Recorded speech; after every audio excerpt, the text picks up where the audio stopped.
Hey guys, I'm back and today I am back with another Empties video. I know I just did one of these. However, I found a bunch of other, there was empty products sitting in my shower, in travel makeup bags. I finished up some products that were almost done, and now I have a whole big box of empties to go through. So I probably should have included some of these in my last empties, but we're here now, and so let's hop straight into it. First, let's go through hair products. I have a Head & Shoulders Classic Clean Daily Shampoo. Honestly, I will just probably keep repurchasing this. I like the smell of this better than I like, what's the other anti-itch one? Selsun Blue. There's one from, I think it's a Derma E, that Rebecca Morgan was talking about because she has also had some itchy scalp issues and she really liked that one. So I would consider trying that if I saw it in stores, but honestly, I'm happy with this one. Then I have this Shea Moisture Manuka Honey and Marafula Oil Intense Hydration Hair Mask.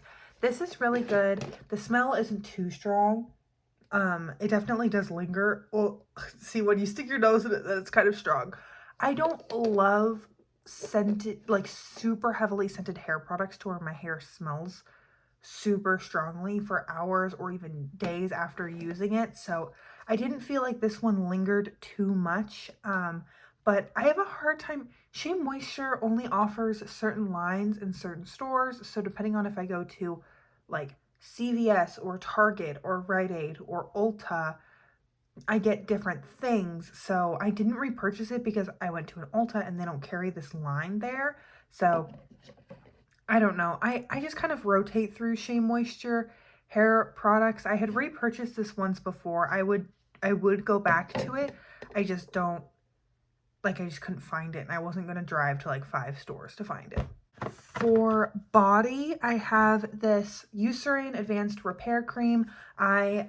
Similar to my hair products, I like an unscented lotion. I feel like it's easier to slather myself up and not overdo it and smell like a walking Bath and Body Works. I'm not saying that like that's a bad thing. It just irritates, like it gives me a headache after a while. So an unscented lotion. Sometimes I'll even mix this with like a little bit of a scented lotion if I do want to smell nice. So this is just kind of a standard staple in my collection. And I will probably repurchase it after I move. Then we have this Bath & Body Works Sun Ripened Raspberry. I have gone through so many of these. There was a bulk order of these in my household before the person who ordered them realized that they actually didn't like the scent, and now I have all of them. I'm actually almost done. I think I only have 1 or 2 more left of these, which is wild. But I also got them in like 2020 or 2021. I think 2020. So 4 years. It took me 4 years to go through the freaking palette of Bath & Body Works Sun Ripened Raspberry that I had. But now I have to start purchasing body wash again, which is an expense I don't know if I'm ready for. Then I have 2 deodorant empties. I've got this Native plastic-free unscented and this Degree Advanced 72-hour and Cool Rush, this mini. I bought this when I did Miss Los Angeles. I wanted a deodorant that was completely clear and wasn't going to like give a residue on my dress and stuff, because I didn't want to be like changing backstage and get like a smear of white down the side of any of my outfits. So I bought this, but honestly, I feel like it kind of like dried out my underarms. I noticed when I was out of town and I was using this every day, I'd get like itchy, and I have such sensitive skin, y'all. It's not worth it for me to like try new things, honestly. Then this Native unscented deodorant. I've been using Native for a couple of years now. I have been toying around with the idea of trying something else.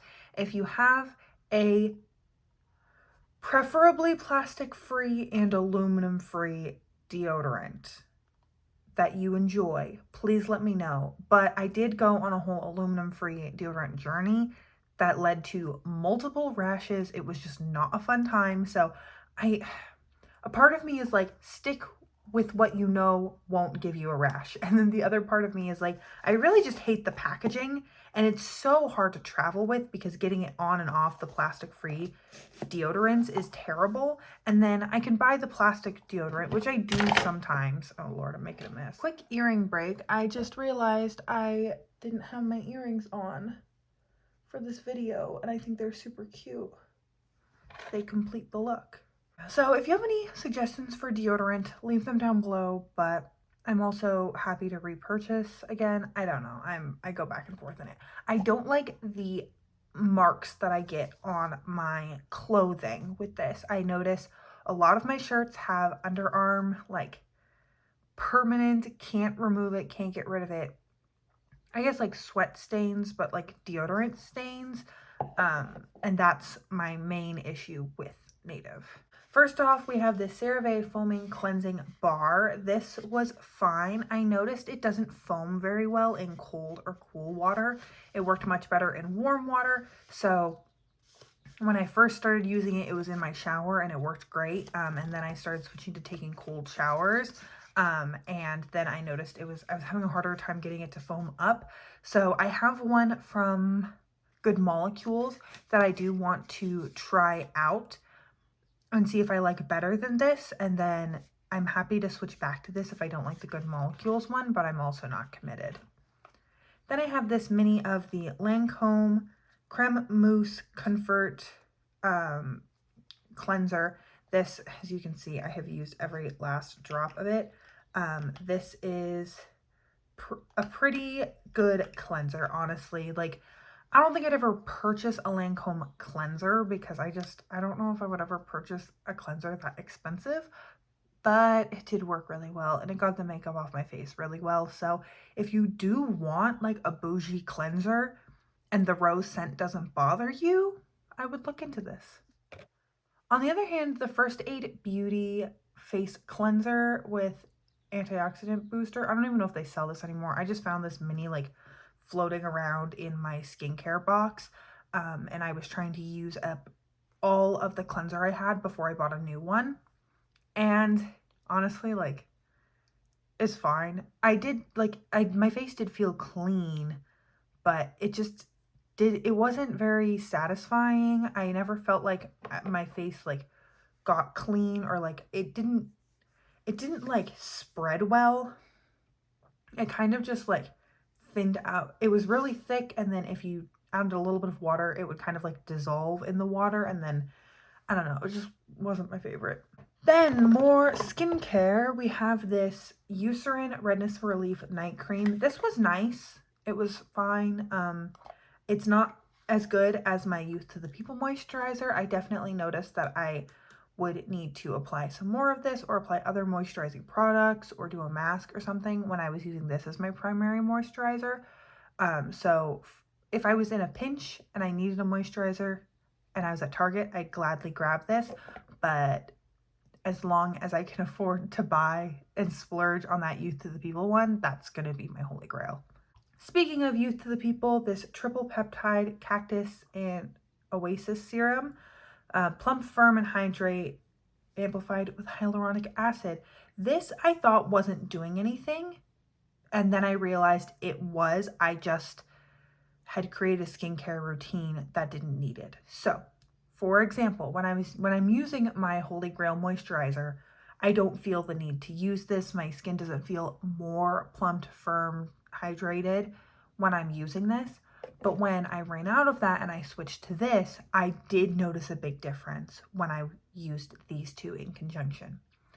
My logic is I'd rather invest in the moisturizer, because these two together is more expensive than the moisturizer, or like having a bunch of products to moisturize is less simplified than having one good moisturizing product. So I don't think I would repurchase this, but maybe if I moved, changed climates, or something like that, or as I age, if I noticed that just a moisturizer wasn't good enough, then I would consider getting this again.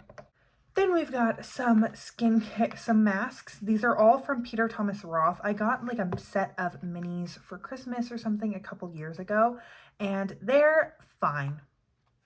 They're fine. This is the 24 karat gold mask.